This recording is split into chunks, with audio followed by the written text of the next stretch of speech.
Hey everyone, this is Andrew, and here is another formation for all of you. Cyclic robots. Cyclic... Okay. Wow, I managed to hit the camera or the phone. It means to go on forever. It's a cycle. Robots, they're like machines, but in this case it's a mathematical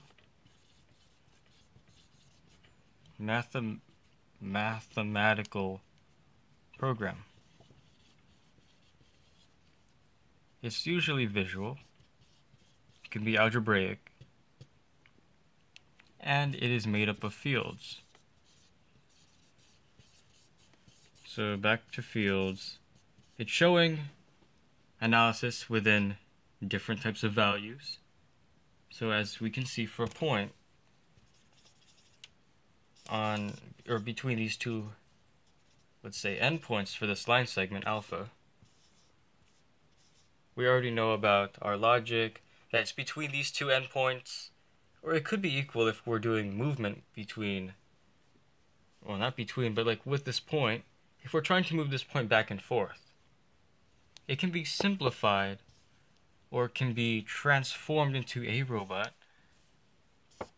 just using a classic ball, and then show that it is in fact moving back and forth. So we have ball going, let's say it's going left first and then going right. And this action goes on forever. In fact, this is, a cyclic robot. It's going to go on forever with this same type of movement. And something that isn't cyclic, a robot that isn't a cyclic, is just a robot with a ball, which is like a point, that just goes there, goes to the right. Of course, we can put a time, we can put the position, the speed, and you'll be able to solve it, this problem regarding where the ball is. So the ball can go in a circle, can go in an amazing pathway. It can cycle back or not. It really depends.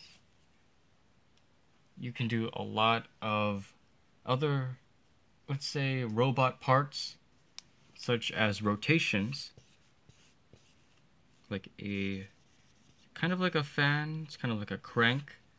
Make a crank like this.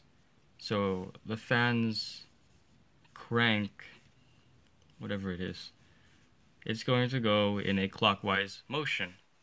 And just say crank clockwise, or just a C. Okay. Of course you can put some decoration, but I'm not sure how you're going to say a stem or a what is it?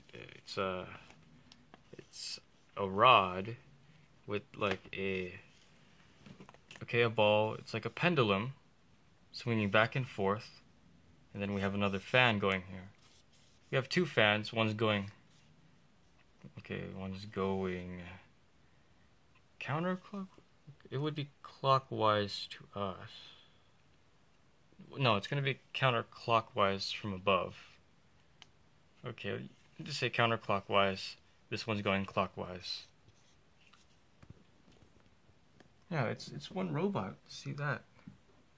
So something a lot more complex is when we're dealing with space. And it brings upon us a lot of questions waiting to be answered. So let's say we have a space right here. So right now it's a bit of a combination of spaces and fields, but don't worry. We're going to pick a point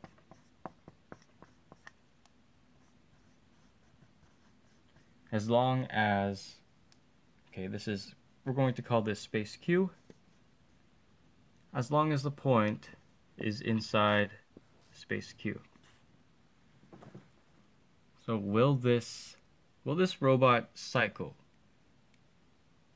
So let's say it goes on to infinity. It doesn't stop.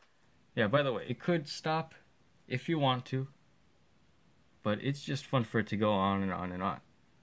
especially when you just see it cycle like a fan on like a hot day. But right now, let's say we pick our first point and it's right here. If the cycle, or if the performance of this robot goes on forever, will it reach that point? It's quite interesting to think about because these points, they're infinite, but they don't include every point in this locus. But the locus is inside this space. That's the thing. Infinity, it's a huge concept, since that a line is just as infinite as a rectangle when we're dealing with points. We can find as much points as we want, but not all of them. It can't be outside the line.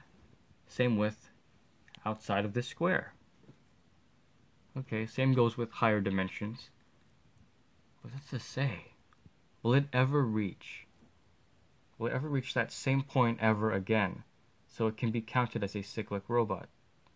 And also, if it's going in a random way, so pick point, let's just say random, arbitrary point.